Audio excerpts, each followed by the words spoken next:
All right, good morning, everyone. Connor, would you mind just shutting the door behind you just so we're not projecting out into the... I don't know whether it carry down to the hall, but just so... I'm going to try and stand back from the microphone because, as Helen said, I'm an extremely loud person. So, good morning, everyone. I think everybody knows me. My name's Fergus Sharkey. I am now the head of business supports and transport, as technically speaking. So I've taken over all of the business programs under my wing and jettisoned the public sector programs, which a lot of you will know me from as well. So that's the 4 business programs, which are business and industry, of who Dervla Stapleton is the program manager. There's a new commercial retrofit program, and Eamon Shields, who's downstairs on the stand at the moment, is the program manager for that. There's Exceed, Claire Valente is the program manager, and obviously Jason is working in her stead during her maternity leave at the moment. She'll be back in the summer.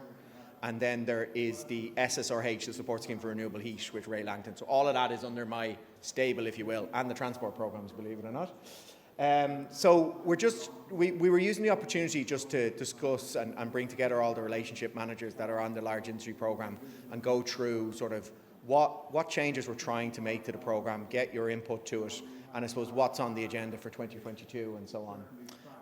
So I'm going to have to look behind me, I think, in some of this, because there's no screen that I can look at, is there? No? Okay. So I'm just giving a little bit of context, just to introduce everybody. So Dervla Stapleton is the program manager for business and industry, so is over the Lean program. Helen Williams and Vonda Bartic are the program executives working on large industry. And we're going to expand the team again. At the moment, you'll see there's a big recruitment drive. So we expect that there will be 3 program executives on large industry, within this year.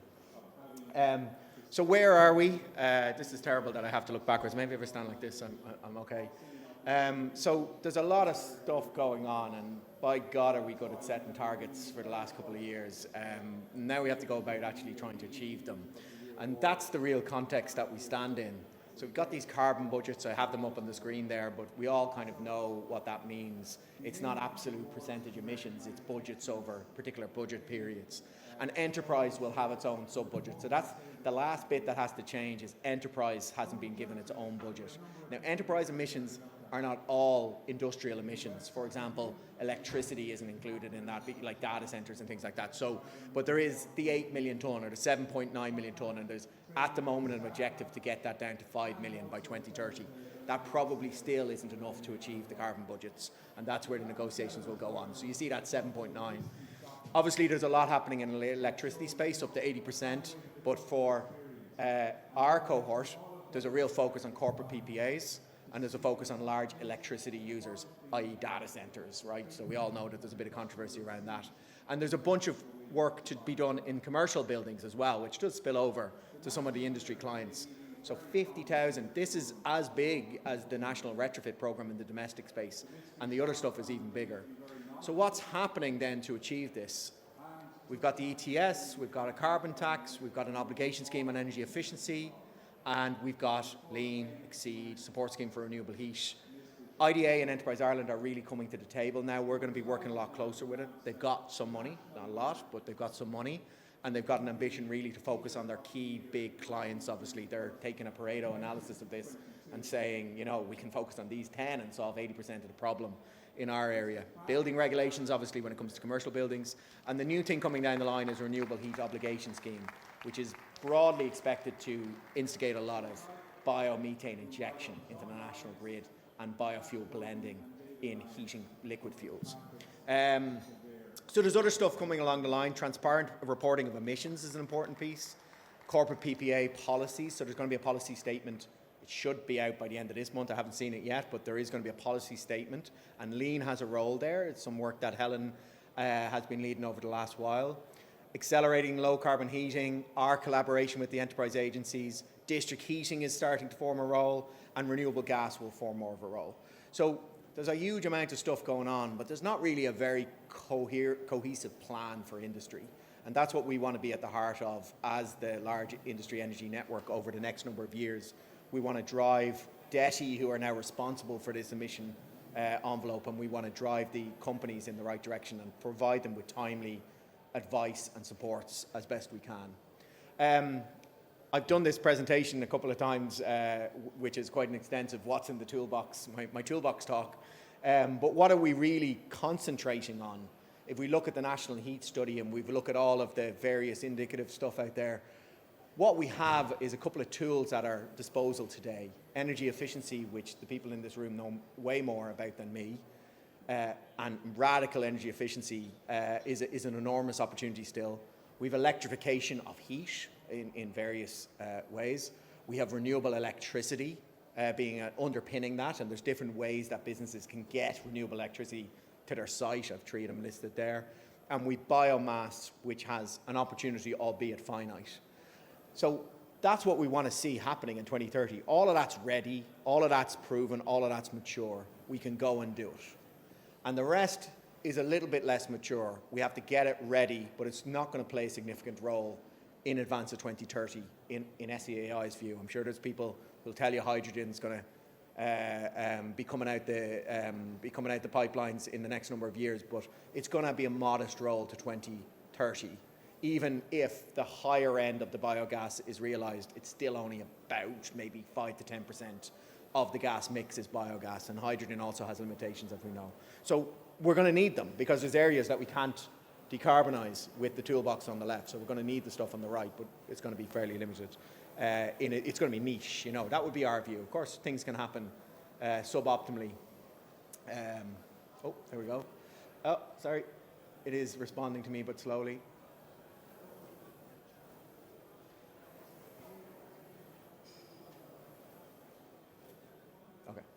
So we do this questionnaire every year, and we get our results. So just so people know what came out of the last questionnaire, which would have been the 2021 cycle, there's about 200 members and about 176 responded. 109 of them, of the 176, so it's about 60%, are ISO 50001 certified. It's a big chunk of Ireland's national energy. It's about the guts of 20%. It's not 1.13 million, it's 1.13 billion spent on energy. And the network improved its energy performance, and we put a big hairy asterisk behind that, because what that means is its energy intensity, really. You're all aware of how we calculate this. And that meant that there was avoided energy consumption of nearly 2 terawatt hours, and there was about 140,000 tonnes of CO2 avoided. So we know this issue with the methodology, which is it's in energy intensity, and it's not energy efficiency per se, and it's not energy savings in an absolute sense. And that's why we're going to start transitioning the methodology over to reporting and tracking absolute emissions reductions against a fixed methodology. And that's going to be an important part of what we do with the network over the coming years. So what is the role of lean now? So lean has been around for a long time, and John O'Sullivan was involved, and Ivan Sproul was involved, and now Derval is involved, and it's had various iterations over its lifetime. And myself and Derval have been doing a lot of thinking about what does this mean? Should we just scrap it? Does it have a relevance going out to 2030? We believe it still does. The key function of it around networking and knowledge sharing, the key function about the state providing timely advice via experts is a really important part of the network. But what is it about it is slightly changing its focus. So the fundamental focus is going to be about emissions reduction rather than just energy efficiency, which may not result in absolute tons of emission reduction. Anybody can improve their energy efficiency but double their production and not actually achieve emission reductions. Highlighting reality is a real important one for us. We want to be able to hold these companies up to hold a mirror up to them and saying, you're saying externally that you're reducing your emissions by 50%, but the state doesn't believe that. The state is telling you that, buying green electricity from energy isn't actually reducing your emissions in your electricity to zero. So we want to define reality and highlight it to them as a value add, not as a critique, but as a value add, so they know that what they're doing is driving them in the right direction, and they know where there may be issues with their decarbonisation plans and the strategies they're deploying. And we now have this bigger cohort interested in reducing emissions in enterprise. The carbon budgets, just so you realise how this will all work, if enterprise emissions don't reduce, and anybody who has good money would bet on them not reducing, and certainly in the first period, in the carbon budgets, the cost of the fines and compliance associated with that don't get centralised anymore, they go to DETI. So DETI have to take from their budget what it costs for missing the target in their envelope. That's the mechanism and the governance that's working. And they are terrified of that because that's their budget and their ability to incentivize employment, incentivize industry in Ireland. Our FDI strategy, our export strategies are all going to be impacted by that. So we really need to get in behind them and work closely with them. And they're very far back in the curve in terms of their understanding of this whole space. So there's a lot of hand-holding going on. There's a lot of cups of tea and telling them the problems with various technical routes and various things that they're being told by external parties. So again, it's back to what's our role? Our role is to highlight reality. Our role is to say, that's all great, but that's not going to happen by 2030. So you've got to focus on what's available to you. So this is probably going to go on 2 slides now. Oh no, maybe I'm hitting the wrong thing. There we go. So it's not really a big change in what Lean is about. So our focus to date really has been about energy management up to ISO 50001, embedding that in business, maturing it, and energy efficiency projects, opportunities, investments, and so on. And our key supports are around our network, which is knowledge sharing, best practice, special working groups as well. Our tool we've used, relationship managers acting as mentors to the business and providing them with expertise paid for by the state. And then this annual review cycle where we've measured energy performance. And we all know there's issues with that measurement. From 2022, it's a focus on emissions reductions and energy management, ISO 50001. But what's next after ISO 50001? Because that is energy efficiency focused. Is it going to cut the mustard for emissions tracking, emissions monitoring? I believe it will. Our key supports are very similar, but we want to provide supports for deeper decarbonisation planning and roadmaps. And we're going to do that. I'm going to talk about how we're going to get that started now. And then we have this annual review, which is going to focus on emissions. We've actually been recording emission data since 2018, which was news to me, to be quite honest. We've been recording it in the questionnaire, and we're going to get a more robust methodology. It's easy enough when it's just main fuels, but when it comes to more fringe issues like how do we treat corporate PPAs, how do we treat bio LPG and the various kind of HVO and the various fuels and new fuels that are coming through need real consideration, and we're going to develop that methodology and even the playing field, because people are effectively reporting their own emissions. There's no mandatory emissions reporting. I know there's some coming down the track with the non-financial reporting piece, but again, I wouldn't hold much faith from an engineering perspective into what's going to come out of that. So the objectives for Lean in 2022, am I slipping into your bit now? No? Sorry. I didn't look at this presentation since last week. So obviously, better quality data, so our questionnaire improved and analyse and use the data more effectively. We have an enormous amount of data. I think we have energy data and some companies going back to about 1993 in the database. We have an enormous amount of data, and it's very easy for us to actually say, there's your emissions trend over the last 2 decades for some clients. So we don't use it very well. We use it very well in our public sector program, but we don't use it as well in large industry. So we really want to use that. The relevance of the support being enhanced, so really more sectoral focus. So working with pharma, working with medtech, working with infant nutrition or whatever it is, working with sectors, bringing them together and trying to solve the key problems and highlight their pathway forward for decarbonisation. And that's the kind of real important one, is the decarbonisation pathways. There's a lot of people out there that have plans varying from a marketing document through to something much more robust and structured and actually moving. And we want to give them, if it's a really good plan, we want to give them the state, yeah, that's really good. And we've done that already with a couple of Lean clients.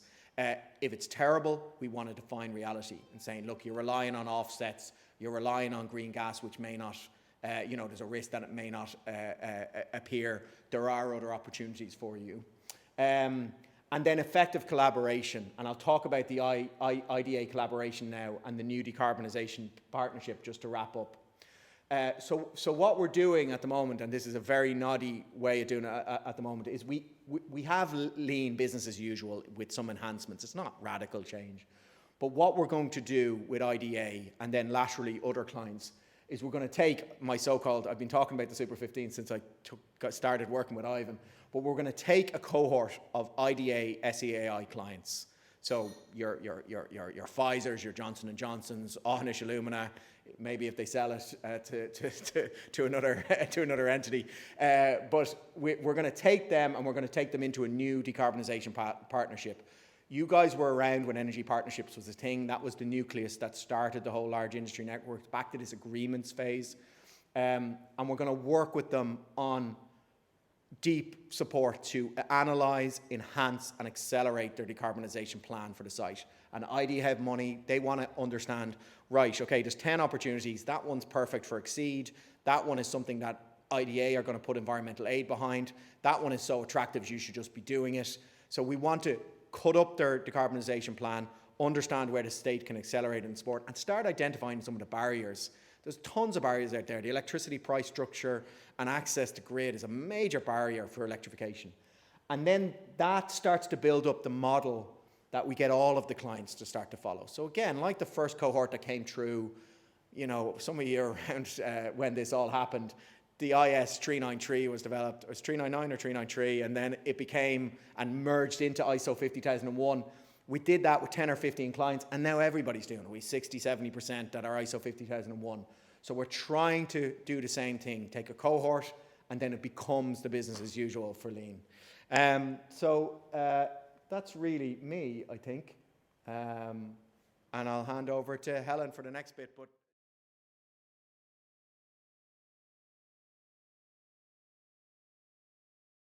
yeah, thanks, Fergus, and thanks, everybody. It's great to see you all here today. I'm sorry we didn't have enough chairs. I obviously can't count, and yeah, sorry. But yeah, great that you all made it, and yeah, it's fantastic to see you all in person, I have to say. It's brilliant. So I'm just going to give you a little, I suppose, an update on Lean and a bit of a review of the work we've been doing on Lean over the past couple of months, because as Fergus said, we have been some changes have been in the pipeline, I suppose, for a while now, and some of that's kind of coming to fruition. Just stand a little angle here. So as you know, back in January, February, I sent out a survey. So thanks very much to all those of you who completed that. I think it was the vast majority of you. And we also did some interviews. And again, it was great to get to speak to, I think I spoke to almost all of you. I really appreciate you putting in the time for that. It was...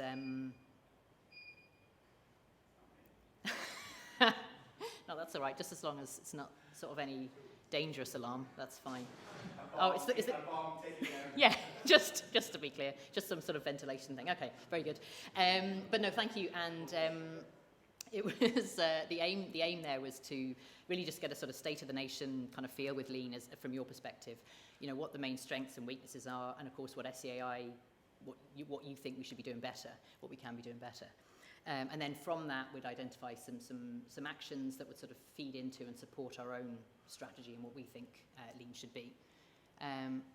So I'm not going to take you through every single question, but I just thought this one was interesting to just, or at least thought-provoking, I suppose. One of the first questions in the survey was around engagement and the levels of engagement that you see in your clients.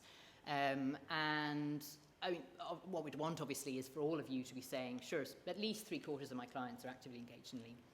And actually what we do see, obviously, is a big spread. And in fact, for most of you in the room today, you'd say most of your clients are not actually that engaged in the network, which is slightly depressing, but it's a good sort of starting off point. And obviously, it reflects the fact that we do need to make some serious changes to how we're doing things. So again, I am not going to go through every single response. They were all excellent, obviously, but just to kind of highlight some of the themes that came out. When I asked around about the strengths of Lean, you know, a couple of key themes sort of emerged from that. One of them, which was very gratifying, is that, you know, the relationship piece is really good. It's really strong. The relationship between the members and yourselves, between SEAI and you and us and the members, and it's great. You know, that sort of working together piece is fantastic. It's what makes Lean what it is.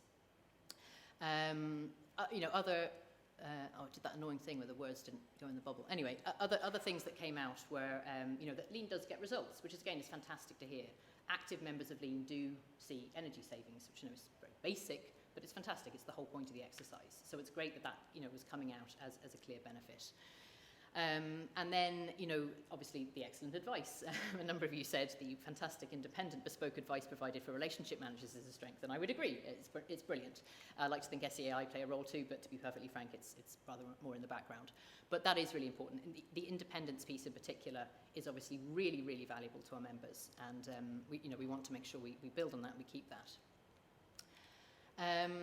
And then, actually, just one of the other things that did come up, was a couple of you did mention, was the data collection piece. And I thought that was interesting because there are issues with the data collection, and Fergus mentioned some of them in his slides, and I'll go on to talk about them a bit more.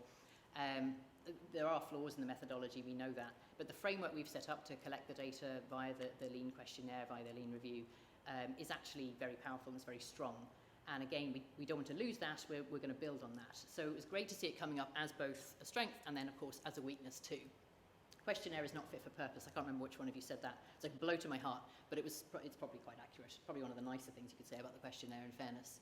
And, again, that came up a lot. And, there's a range of issues with it. Some of them are small but extremely irritating, like links that don't work or cells that don't populate.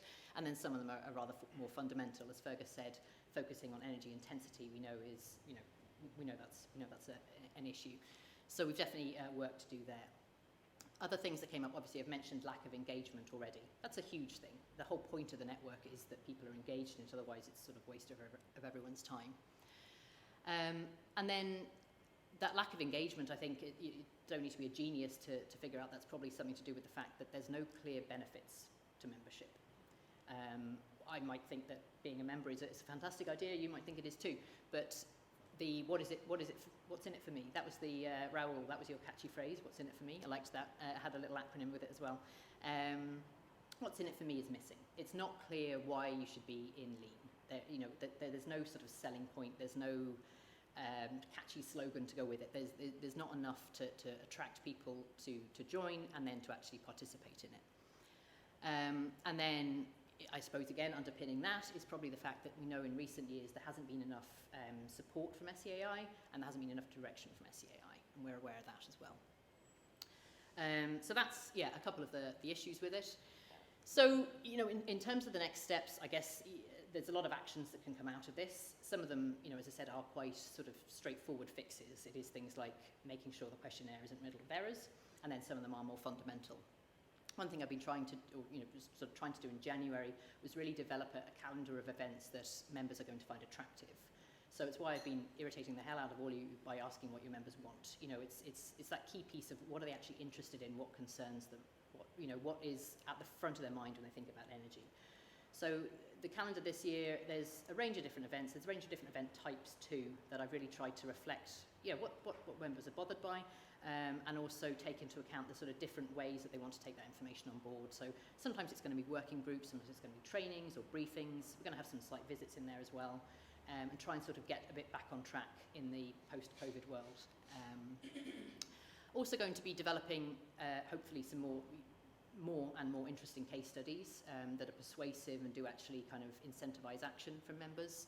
And I want to do a little bit more as well around recognising members' achievements, so sort of really banging the drum and celebrating the projects that members have undertaken, or the work they're doing on the energy and decarbonisation side. I think we can do a lot more there and use the SEAI's platform and our high profile, or increasingly high profile, which is great as well, to really promote that.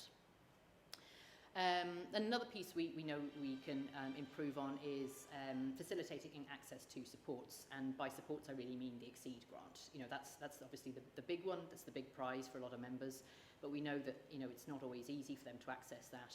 So we've been working a lot with Jason's team on really targeting sort of mentorship and advisory support so that members can make a successful application basically. And tap into that resource there. Also going to be, or I have sort of hopefully sort of clarified some of the roles and responsibilities of membership and of relationship managers. It was another thing I know that came up in my conversations with you all, was that members don't always know what you're supposed to be doing, and that can add sort of confusion. So hopefully, again, a fairly easy win, just sort of making sure everyone knows what's what. And then, of course, improving the lean questionnaire. Now, this isn't complete now. We did make some changes to it this year. We have improved it this year a little bit, and I will be talking a bit about that. But as Fergus said, there's going to be much more of a focus on emissions. There's more of a focus this year, and that will deepen that in future years. And we're also going to be supporting members and expecting them to really be reporting more on like normalized data and doing some multivariate regression analysis and having a much more rigorous approach to that, so that we can really stand over the figures that we're reporting out on. So sort of the meatier projects we have, both for this year and beyond, I guess, are decarbonisation is a huge one, as we all know. It's the word on everyone's lips at the moment. And what we want to do, a couple of different strands of work, one of which is some sectoral decarbonisation special working groups, which is a catchy little mouthful, but I mean, you can probably figure out what it is. We've got two we're going to be running later this year for two different sectors, and we will be doing more to come. And from those, the output of those will be a roadmap for those specific sectors that we will be able to share with the whole network, and they'll have something to sort of to get started on the in terms of the decarbonisation journey for those specific sectors. And as I said, we'll be doing more on those later. We're also going to be looking at structuring lean supports, general lean supports, on a sectoral basis. So the first step for that will be getting some sectoral coordinators on board. I say on board, it'll probably be a number of you in the room today, if that's of interest. It'll be a little bit like what's done on the public sector side, but it'll be more technical. I know that's more of a sort of coordinator role. This is going to be more about identifying the barriers, the issues, the opportunities in those sectors, and then sort of compiling a report and feeding that back to SEAI. We haven't locked down many of the details yet, as you can probably tell, but I will be obviously keeping you all appraised on that approach over the next coming months. And then there's the partnership piece. Fergus mentioned that, and Vanda is going to now talk to you about that, about the work we're going to be doing with the IDA, and what that's going to look like for the next couple of months. So I'm going to hand over to Vanda, and then I'm coming back at the end, so don't worry, I'm going to talk to you a little bit more.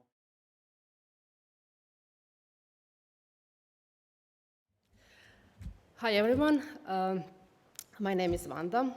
I'm new here. I joined SEAI 3 months ago. That's why I have this little cheat sheet, but ignore it. Before that, I was working for IRC, which stands for International Energy Research Center at Tyndall National Institute, where I was leading Horizon 2020 project on energy communities and setting one-stop shops across 5 member states. Maybe you can notice I also have a little bit different accent. I'm originally from Croatia, but let's go back to the presentation. So in 2021, SEAI drafted a collaboration agreement with IDA to reduce national emissions from large energy users. The aim of these meetings was to collaborate on the carbonization roadmap development for key industry partners, for pharmachem, for food dairy industry, for ICT, industrial engineering, and life science. And to format a new energy agreement, which will be called Lean Plus. We will talk about this maybe later, to format this new energy agreement with our clients. The aim was also to give them support on the decarbonization strategies development and to engage with energy-intensive industries, which are part of the ETS scheme, to engage with our other lean members and to help them to develop action plans. Objectives from this partnership is to provide clarity on emissions reductions of industries, addressing barriers and identifying opportunities to the decarbonize sector, and also to support scale-up in ambition at national level.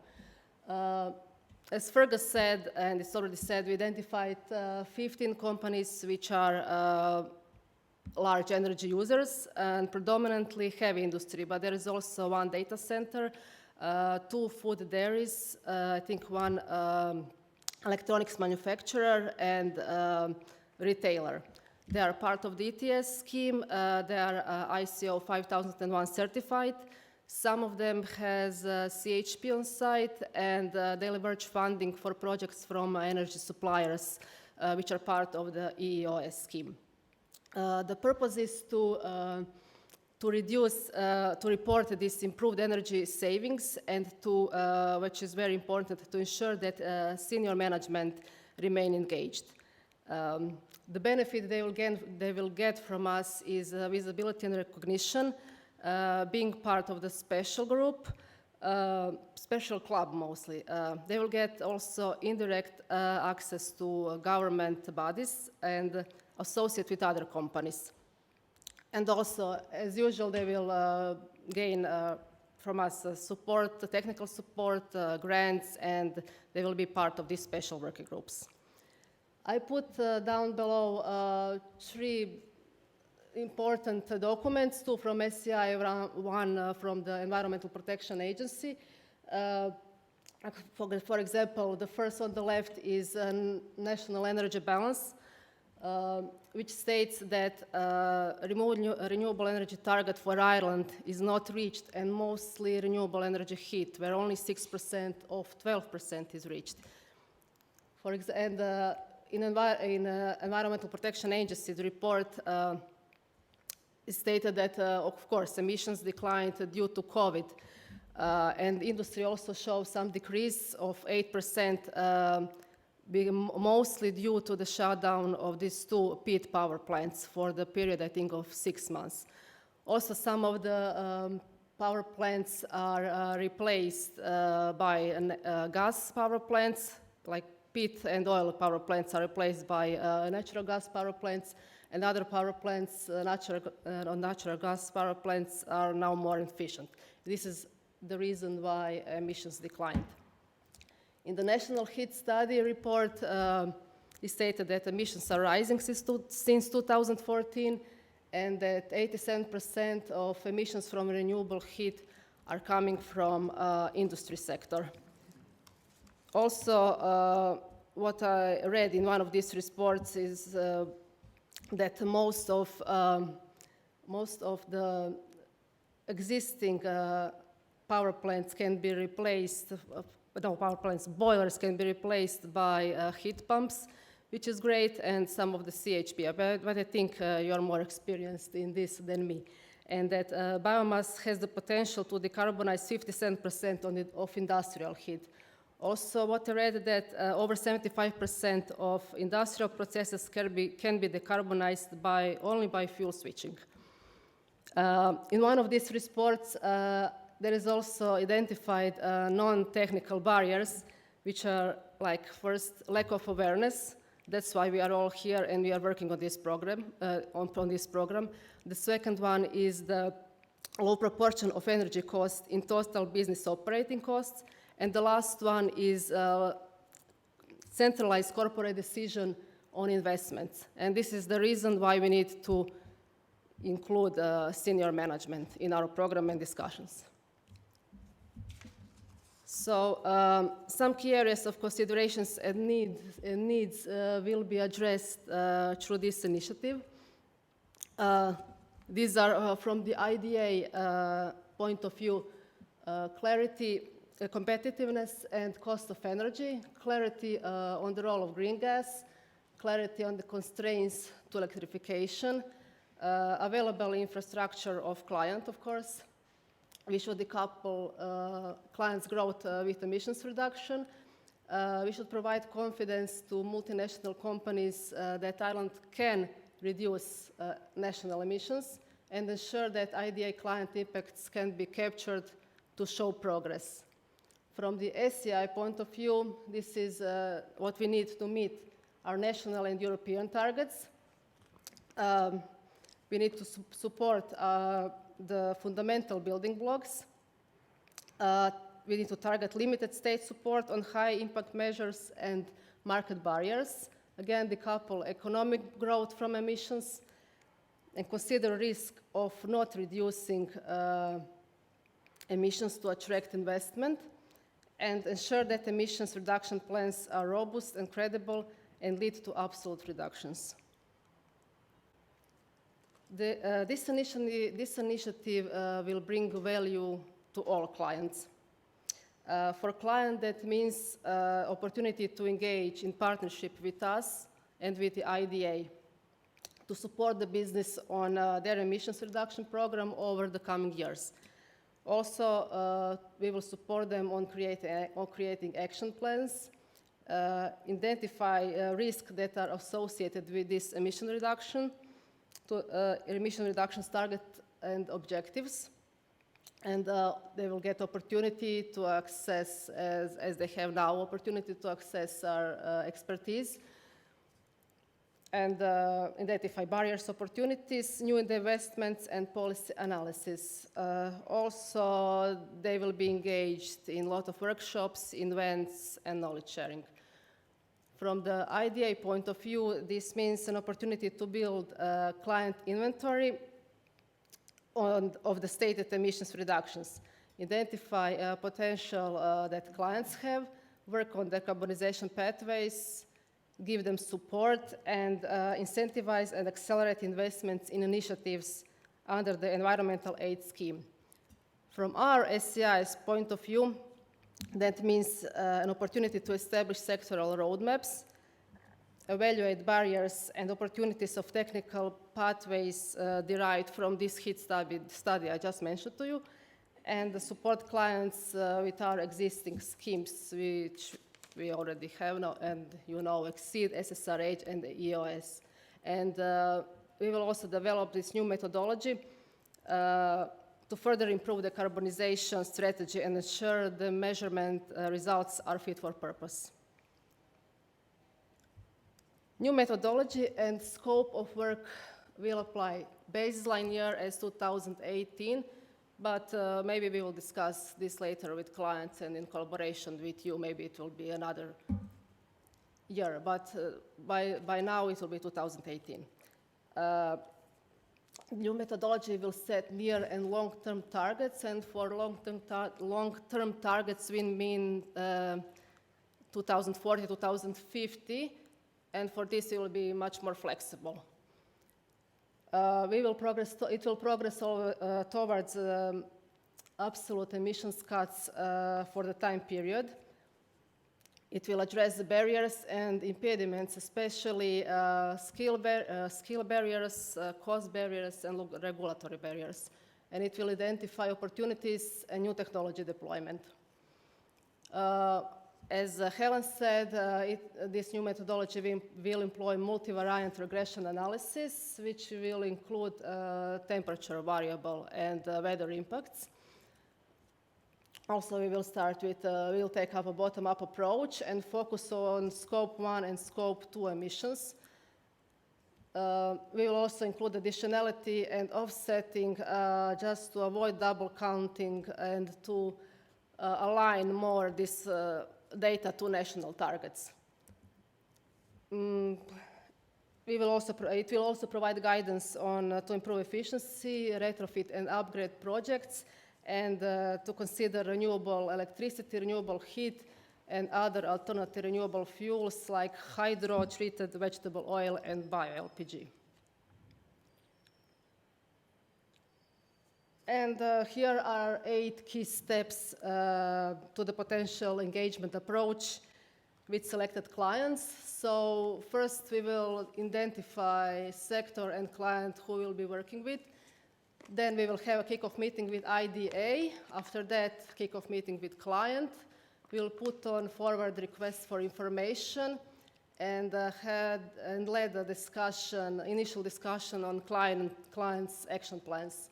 We will assess their carbonization pathway, present this to client, and at the end, this will be disseminated to the wider public. Thank you. That will be all for me. Thank you for your attention.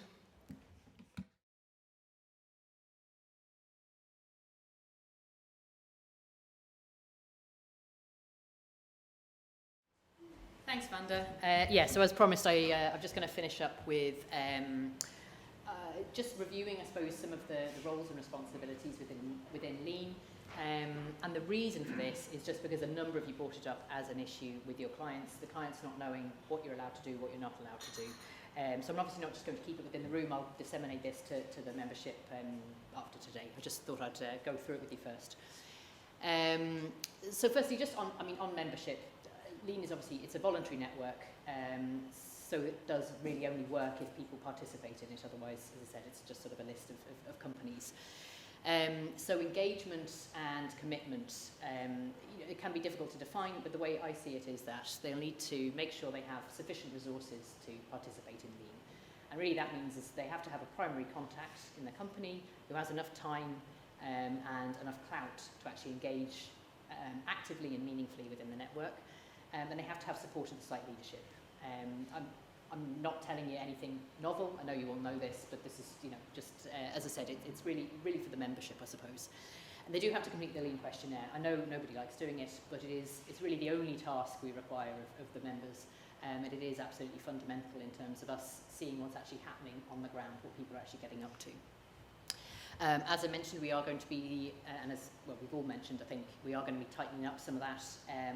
In terms of the reporting requirements, there's much more of a focus on absolute emissions reduction, and we will also be expecting members to use regression analysis, multivariate regression analysis, and using a normalised baseline. So we can provide support with that for those who need it. If they're ISO 50001 certified, they should be doing something like that anyway, but I think we all know that doesn't necessarily always happen. They need to be engaging with you guys, of course. I think facilitating site visits wherever possible. Now I think it is much easier to do, and I think it's much more of an impactful meeting and an impactful engagement if you can actually get to speak to them in person.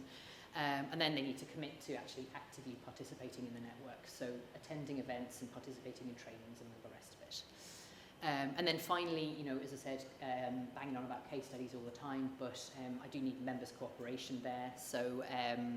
In that general sort of the marketing and promotion of Lean. Now, I'm not expecting them to go out and sing the praises of Lean, but when we do want to showcase a particular project or a particular company, we kind of need their support to do that. And that is, I think, fundamental to the success of the whole network. So that's them. So on the relationship manager side, as I said, that I think the members aren't always clear what they can and cannot expect of you. So I thought it was worth kind of running through this. Advice is obviously a big fat tick. You can absolutely advise them. I would stick with energy, but I mean, go nuts. Energy management, efficiency, and decarbonisation, absolutely. If they're running any projects, energy efficiency projects, decarbonisation projects, etc., please do review, comment as you see fit. And then the support and mentoring piece. The Lean questionnaire, I keep going on about it, but it's a big one. A lot of members do need support filling that out. So please do, when you can, sit down with them and walk them through it. Make sure they're doing the right thing. Make sure they're not sort of putting in crazy numbers, or they're missing something out, or they're sort of, putting two and two together and making 5. For ISO certified members, you can absolutely support them with the audits. For those who are working towards certification, obviously you can support them there. And then when it comes to their own internal, their company-wide targets, setting baselines, projects, etc., please do contribute wherever you can on that. And then finally, more and more companies, I think now, are holding sort of energy awareness or sustainability events or days for their staff. And I would urge you all, if you can, and if you have the time, to present there. I do have a slide deck just for you that I've designed especially. It's very nice, and it covers all the SEAI supports on the domestic side as well, which I know a lot of staff will obviously be interested in. So if you don't have it, let me know and I can send you a copy. And then the don'ts. So producing detailed reports is a no-no. If it's something short, sort of advisory type thing, that's fine. But you don't want to be doing all their work for them, basically. So the detailed reports are a no. Similarly, providing engineering design services, of course, any specifying products or specific services, any assistance with procurement or anything like that, any direct procurement support is a no. And then, of course, delivering any statutory requirements. So obviously the big one is their audit. You can't do their SI 426 audit for them. Again, I know it's fairly self-explanatory for all of you, but just to kind of recap, I suppose, and as I said, I will be sharing this with the network afterwards so that they all know and hopefully won't be asking you to do things you can't do. And then, listen, I'll just finish up with this. I can't remember which one of you wizards gave me this idea, but I'm going to steal it and run with it. So apologies. And I know a lot of you are probably doing something like this already. If you're not, I would urge you to take this approach with your clients. It's really just planning. I mean, ignore the when, because we're nearly in April now. But I do think it's worthwhile sitting down, again, if you can, sitting down in a room with your client at the beginning of the year and just figuring out what you're going to be doing for the next 12 months for them. Now, there's basic stuff like making sure you have the right contact details, the right name, the right email, etc., of the primary contact, and then just reviewing what their objectives are, what the company's energy objectives are for that year. What plans do they have for it? Look at their register of opportunities and have a think about what projects they might be able to implement that year and what support you can provide them with it. If there are any energy awareness days, then get those in the calendar then. If they have any specific needs from me, from SEAI, in terms of topics that they're interested in, that we can run a special working group on, or a briefing or anything like that, then, that's obviously, it's not just for January, let me know whenever, but, it's a good time to kind of review some of that. And then finally, agree the number of days that you're likely to be supporting them for. Now, this isn't set in stone, obviously, but it just helps to give shape to the whole, the relationship over the next 12 months. If okay, well, they're going to need 3 days, or 3.5 days, or 5 days, or whatever it is.